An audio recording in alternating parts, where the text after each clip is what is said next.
Welcome to the Great Detectives of Old Time Radio. From Boise, Idaho, this is your host, Adam Graham. If you have a comment, email it to me, box13@greatdetectives.net. Follow us on Twitter at Radio Detectives and become one of our friends on Facebook. Facebook.com/Radio Detectives. I do want to let you know the program is brought to you in part by the financial support of our listeners. You can support the show on a one-time basis at support.greatdetectives.net. And you can support us on an ongoing basis by going to patreon.greatdetectives.net. I want to thank Christy and Kathleen for becoming our latest Patreon supporters at the Shamus level of $4 or more a month. You can support the show at patreon.greatdetectives.net. And also over at greatdetectives.net this weekend, check out my review of a George Burns and Gracie Allen movie collection. You can get all of my reviews automatically sent to your Kindle, and you can try that service out free 2 weeks through the Kindle store.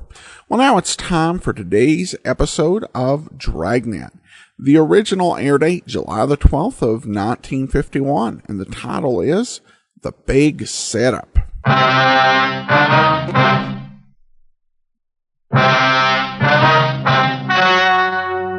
The story you are about to hear is true. Only the names have been changed to protect the innocent.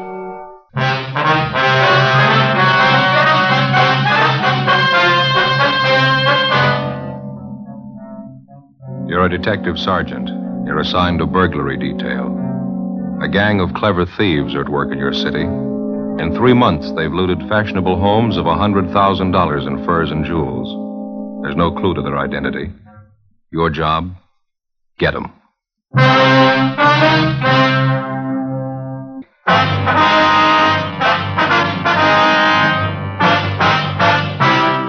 Dragnet, the documented drama of an actual crime.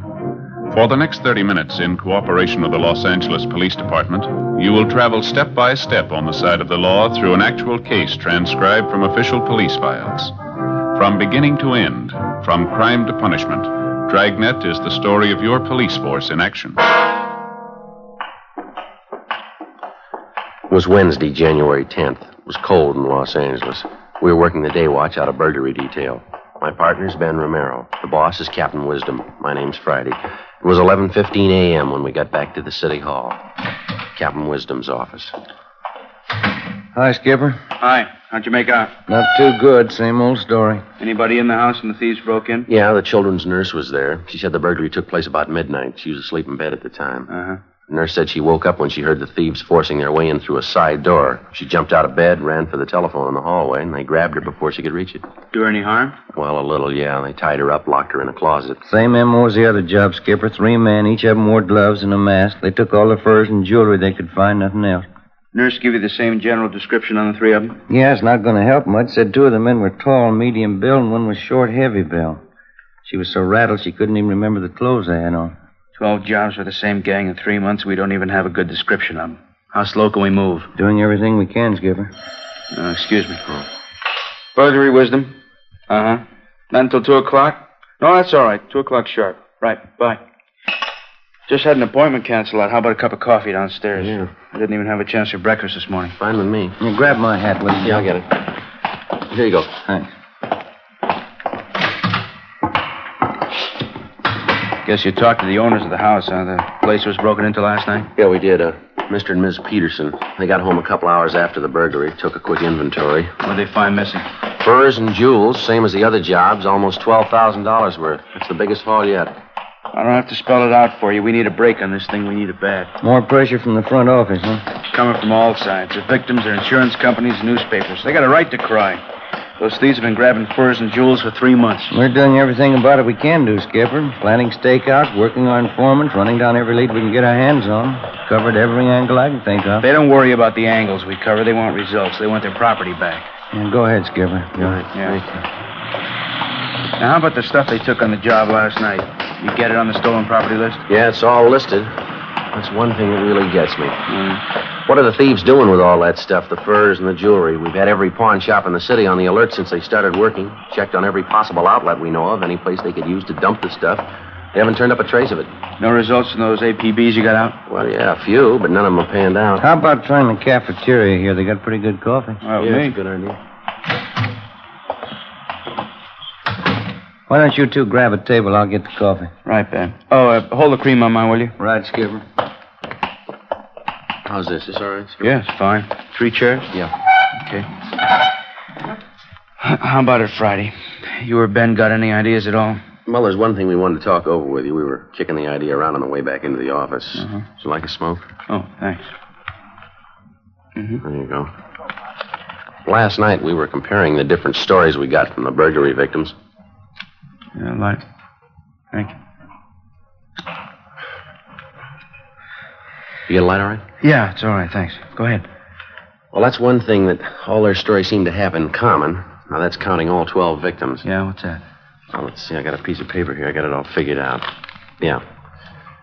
We know all the victims are fairly wealthy people. They go out quite a bit, parties, nightclubs, things like that. Yeah. None of them were at home at the time the burglaries were pulled. That's right, yeah. Here you go. There's your Skipper. No cream, thanks. Joe. Thank you very much. I was just telling the captain about that idea we were talking about on the way back in. Yeah, oh, yeah. All right, so none of the victims were home at the time of the burglary. Where does it go from there? Well, for one thing, we all pretty much agree that there must be a finger man working with the gang, don't we? Somebody who knows the victims aren't home. Somebody who also knows the victims aren't wearing the furs or jewels on that particular night, is that right? That's right. We've been going on that assumption. Now, the question is, who's the finger man? Well, that's what I'm trying to get at here. Ben and I compared the victims' stories. We found out that in every case, each of the victims had been out in some public place from 3 to 5 days before the night of the burglary. Now, at that time, every one of them wore furs and expensive jewelry. Yeah. Why don't you read off some of those examples we got there, Joe? Okay. Well, here's the first one. Mr. and Mrs. Charles King. Now, on December 10th, they went to a nightclub out in Hollywood. Mrs. King wore a fur coat and quite a bit of jewelry. On December 14th, they went out to a theater. They didn't dress up at all. They left the furs and jewels at home. That's the night that their house was burglarized. And this same pattern shows up in every one of the victims' stories? No, it's not quite that close, but the same elements seem to be there. Here's another one, Skipper. Let's see. Mr. and Mrs. Lyons, November 20th, they went to a big party at a restaurant out on Sunset. Woman wore jewelry, expensive fur wrap. A week later, they went to a party at a friend's house. Mrs. Lyons left her furs and jewelry at home, and the same night, the thieves broke in. Yeah, that's a pretty good angle. Now, how do you tie up all the loose ends? Well, I see a paper again, Ben. We've got it halfway figured right here. Just before each of the victims was taken, they appeared in a public place, wearing the furs and jewelry. We've got a list of all the places, nightclubs, restaurants. There's about 6 of them here. So the finger man for the gang must be watching these 6 places. He spots the people with the expensive furs and jewelry and tips off the gang. They watch the house. Next time the people go out and the thieves see the woman isn't wearing her furs and things, and they move in. It's not a sure thing. We're just guessing, you understand? What do you think? Well, it sounds like a fair guess. Let's move on it. We'll have to cover each of those nightclubs and the restaurants. It's going to take more men, more time. Could be nothing but a blind alley. We got the men, we got the time. Let's try it. 10 p.m., Wednesday, January 10th. Our idea for stopping the burglary gang by reaching their spotter or finger man was put into operation. The half-dozen nightclubs and restaurants where we thought the spotter might be checking off richly dressed couples as future burglary victims were placed under strict surveillance. Managers and employees of each of the places were questioned. It went slow. The first week got us 4 leads to check out. They led nowhere. Any and all suspicious-looking persons loitering in or near the clubs and restaurants that we had staked out were questioned and checked out thoroughly. Another week passed, no results. In the meantime, on January 23rd, the burglary gang hit again, this time at a dentist's home in the Hollywood Hills. The maid, a Miss Ilsa Bergstrom, was the only one present at the time of the burglary. Ben and I drove out to interview her. It was soon before midnight. The Mr. and Mrs. was gone out. They were sitting with the television. The 3 men broke in the side door. Is that right, Miss Berkeley? Yeah, the side door, I think so. They were sitting with the television watching. I hear this sound. I turn around, and the 3 men, they're right there in the room with me. I thought I could scream, but I couldn't. Well, do you remember what the men looked like, Miss Bergstrom? How they were dressed? I don't know. I was so much being frightened. One of them had a jacket on, I think. A dark jacket. The others, I don't know. Anything else about them that you noticed? Yeah, they had masks all over their faces. I couldn't see. I jumped up. I tried to scream, but I was so much frightened. What'd they do then, Miss? Well, they put a cloth all around my mouth so I couldn't make noise. Then they tied my hands and my feet, and they put me in the closet out there, just about the hallway. I was kicking and hitting at them. Mm-hmm. Had you ever seen any of the men before, Miss Burke? No, never before. Do you think you'd know any of the men if you saw them again? I shouldn't be sure. One of them, maybe I might know him. Well, how do you mean? Did you get a look at his face? Yeah, only it was very quick. Then they was putting me in the closet. I was hitting and kicking at them. Mm-hmm. One of the men, I knocked his hat off. It fell on the floor. I pulled at the thing on his face, the mask. Almost it came off. Well, from what you could see, what did the man look like? Blonde hair, I can remember. It's not so much on top here. It's only on the side here. Mm-hmm. And there was right there by the forehead, here, a scar going over that way. Yeah. Was he a big man, do you know? As big as the other two? No, he was a smaller man. He was bigger this way, fatter. Yeah. He was so mad when I knocked his hat off, I thought maybe he'd kill me. They only put me in the closet, and then they closed the door. I could hear them upstairs going through the Mr. and Mrs. room. And you're pretty sure of the description you've given us, Miss Burke? Oh, yeah, the scar, the blonde hair. Not so much on top. I remember that. It was... Well, I was so much frightened, I thought he'd kill me. Mm-hmm. Now, after they locked you in the closet, they didn't come back? That's the last you saw of them? Yeah, they didn't come back to me. I could hear them moving around upstairs, and then I could hear them leave after a while.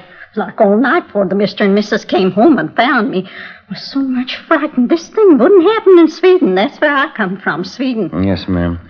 You sure there's nothing else about these men that you've noticed? Something we ought to know about? No, everything I saw, just what happened, I told you the way it was.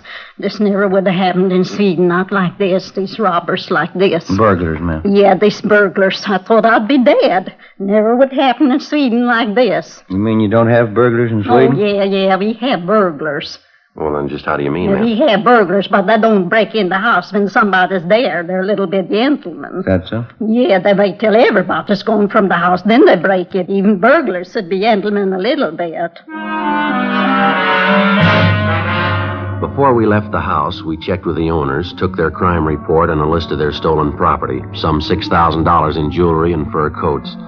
The maid's description of one of the three men in the gang wasn't complete, but it was the best that we'd had on him in 3 months. Frank Cunningham in the Eye Bureau had the description of the scar on the suspect's forehead checked through the oddity file. Meantime, Ben and I paired up the additional facts about the suspect. The scar, the color and condition of his hair, along with his general description, his approximate weight and height. We had the stats office make a run for us and all ex-cons with burglary records who fitted the overall description. They came up with a list of 10 names, and we started checking them out. One of the first listed was a Russell Snow. We checked his last known address, but he'd moved. His mail was being forwarded in care of his brother, George Snow, who managed the Neptune Plunge, a public indoor swimming pool in the East Hollywood neighborhood. We drove out to interview the brother. Pretty good size for an indoor pool, huh? Yeah, it is. It's a nice layout they got. Must be the office straight ahead there. Hey, Joe. Joe, look. What's that? That girl over there. Look at that bathing suit she's got on. Yeah, they keep getting smaller, don't they? Makes you embarrassed just to look at them. Yeah, maybe I'm just getting old. Yeah.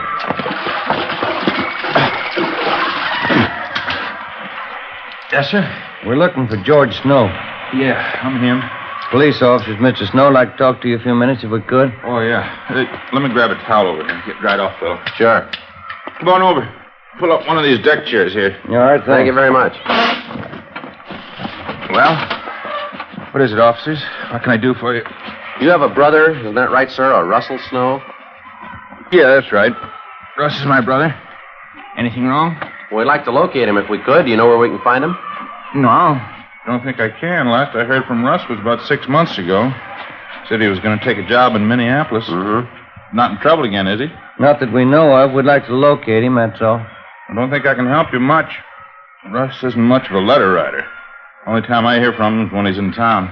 We've checked at the last place your brother was staying. They told us he left word to forward all his mail here to you. Is that right? Yeah, that's right. Russ asked me to take care of it. No letters have come through so far, though. Mm-hmm. Were you to hang on to his mail or send it on to him in Minneapolis? No, I was going to hang on to him. Russ said he'd pick up his mail next time he was through. As I say, that was 6 months ago. I haven't seen or heard from him since. Then you wouldn't know if he was actually in Minneapolis or not. Well, no, I wouldn't.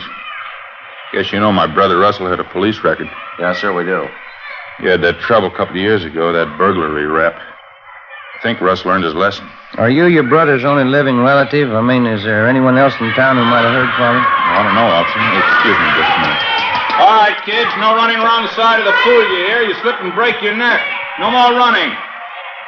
Sorry, I gotta watch him like a hawk. Yes, sir. Like I was saying, I can't think of anybody who might have heard from Russ. I'm his only relation, but he does have a few friends around town. I mean, legitimate fellas, you know. Yeah, huh? They come around once in a while, drop in and say hello. Have any of them heard from your brother?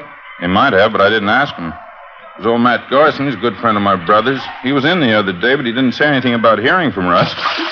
Might be that he has. Maybe he didn't think to mention it. Where does this Matt Garson stay, do you know? I really couldn't tell you, officer. That's a real character, kind of a floater. Doesn't stay with one job more than 2 months.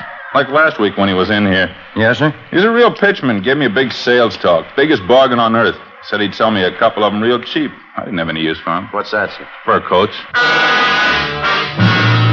Before we left, George Snow gave us a complete description of Matt Garson, together with the names of 5 of Garson's acquaintances who might know of his whereabouts. When Ben and I got back to the city hall, we checked Garson's name and description through R&I. He had a record of 2 fairly recent arrests, but no convictions. Both arrests were for suspicion of burglary. We checked on Garson's last known residence. He'd moved, no forwarding address. His last place of employment was listed as the Park Tivoli nightclub out on Wilshire Boulevard. The Park Tivoli was one of the 6 places that we'd staked out as a possible working ground for the burglary gang's fingerman, a place where he could spot expensively dressed persons, check on their home addresses, and line them up as future burglary victims. Ben put in a call to the manager of the Park Tivoli to check on Garson's employment. What was that, sir? Last July. I see. Well, yes, sir, we'll probably be out tonight. Right, thank you. Bye. What'd you get? Garson worked out there, all right. Parking lot attendant. He quit last July. If he's the guy checking off the customers' furs and jewels, he's in a perfect spot. Yeah. Manager told me that Garson has a girlfriend. She still works at the club. Might be the answer, Joe. Well, how do you figure? She runs a hat check stand.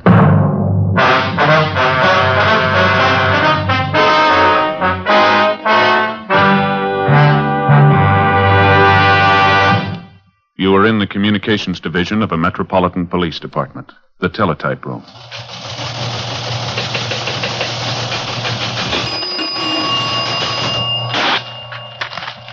.43 LOS 52951, 12:03 p.m. APB, WMA 150, 5'6", dark hair, dark eyes, wearing gray suit, no hat. Suspect is wearing glasses. Heavy build, 22 years. Suspect is armed with blue steel revolver. Any information? Forward. You have just heard a teletype description of a suspect. This information will apply to many, but careful screening will eliminate all but one.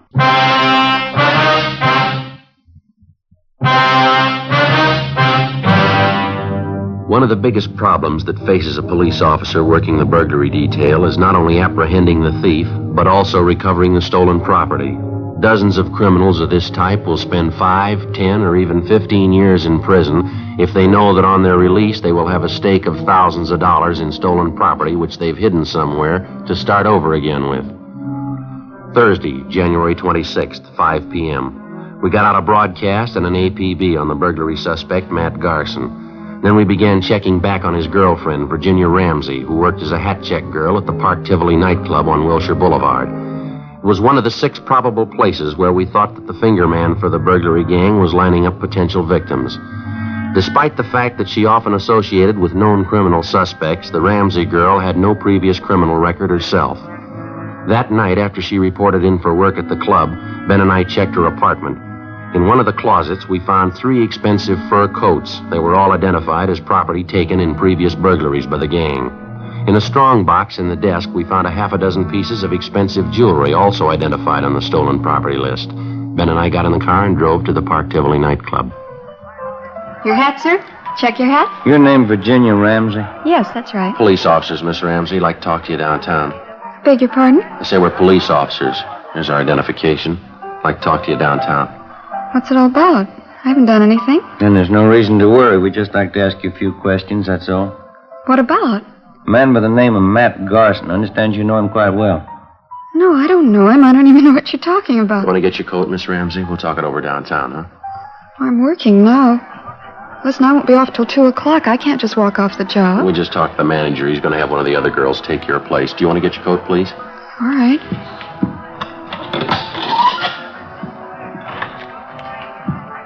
You sure you checked with the manager? I don't want to lose my job leaving like We this. talked to him. It's all right. This way, please, out the side door.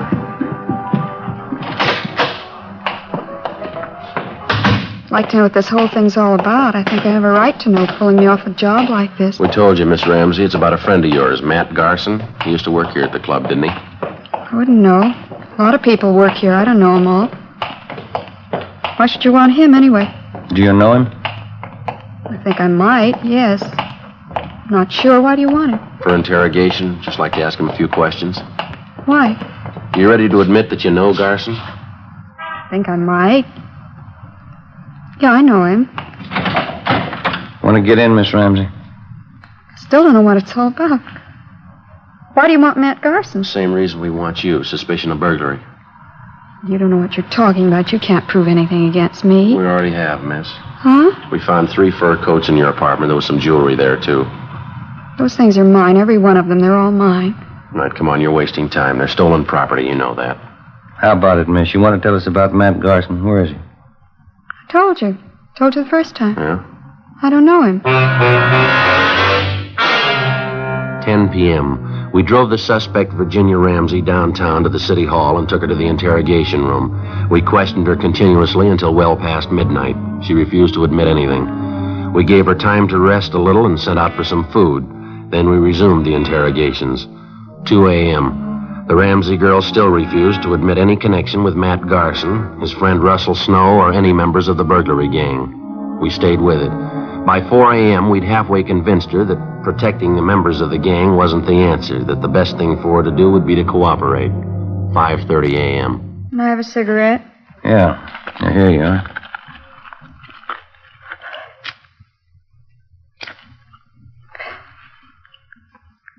I'll tell you about it. I know Matt Garson. He's one of the gang. You know where he is? No. He got me into it. He made me do it. There wasn't anything else I could do. What did he make you do? Well, when I was checking coats and things at the club, I was supposed to watch for customers with money, expensive furs and jewels. I found out who they were, and then I'd tell Matt. He'd tell the others. Who are the others? One of them's Johnny Lang. There are a couple of others, but I don't know their names. Believe me, Sergeant, Matt made me do it. He got me into it before I knew what it was all about. When I found out, he threatened to frame me if I didn't go along with him. Do you know where any of these men live, where they hang out? No. None of them, not even Matt.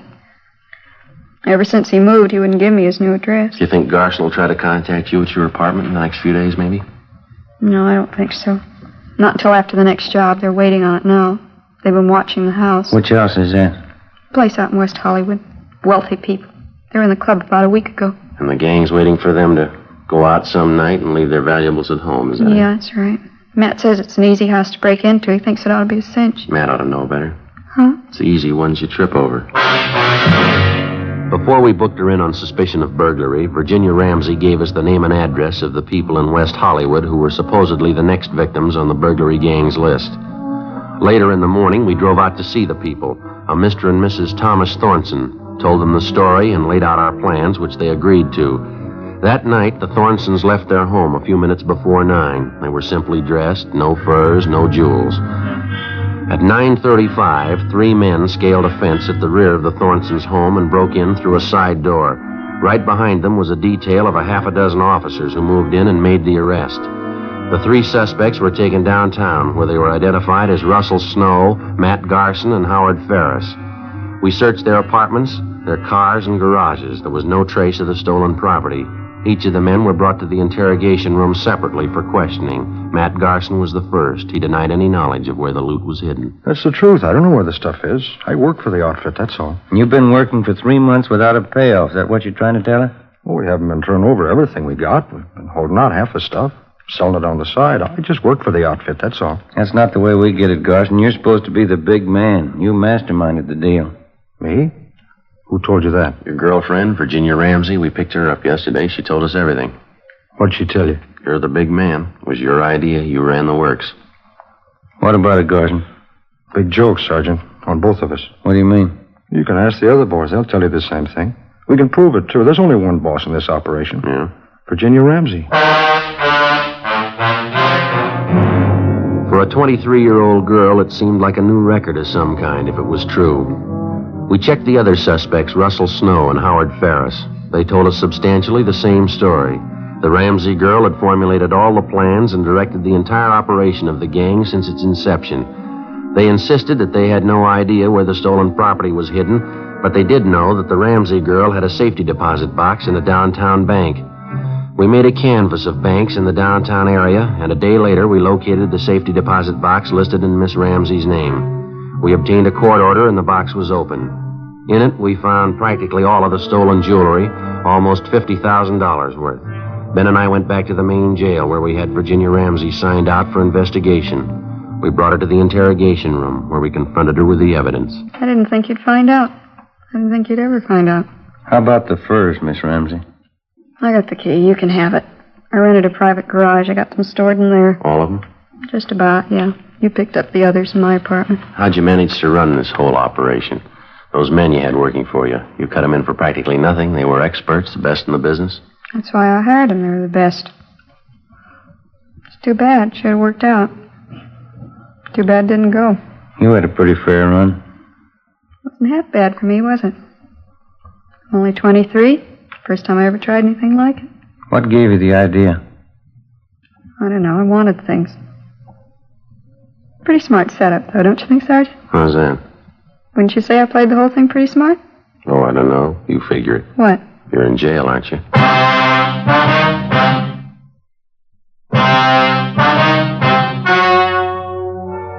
The story you have just heard was true. Only the names were changed to protect the innocent. On March 28th, trial was held in Superior Court, Department 89, City and County of Los Angeles, State of California. In a moment, the results of that trial.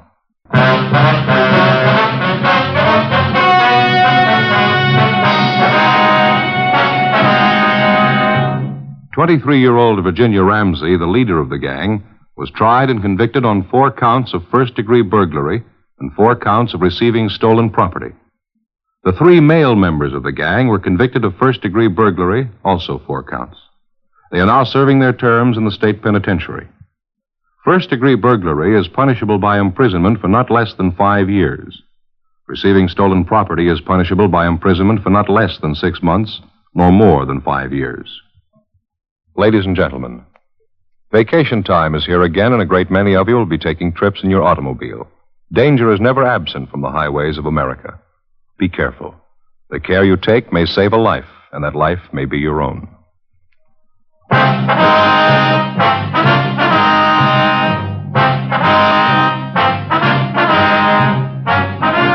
You have just heard Dragnet, a series of authentic cases from official files. Technical advice comes from the Office of Chief of Police W.H. Parker, Los Angeles Police Department. Stay tuned for Counter Spy next over most NBC stations.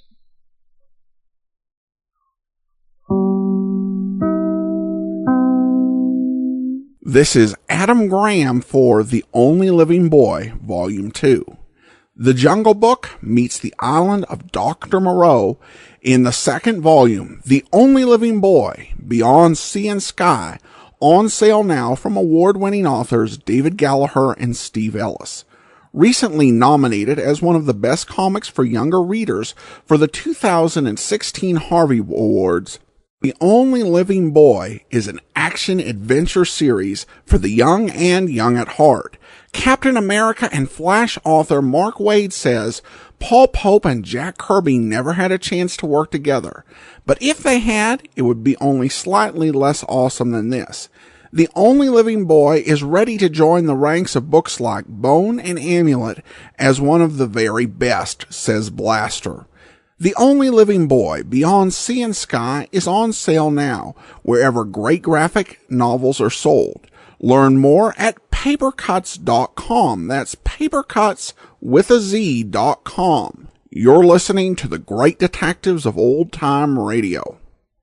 Welcome back. Probably not the best thing to expect an atta-girl for the police when they've just wrapped up the lengthy investigation over the course of several months. Of course, what really ultimately did her in was greed, and that criminal inability to know when to stop. And that will actually do it for this week. Coming up tomorrow is Video Theater. And then on Monday, we'll bring you Michael Shane audio. And be sure and listen back here for another episode of Dragnet. In the meanwhile, send your comments, box13 at greatdetectives.net. Follow us on Twitter at Radio Detectives, and become one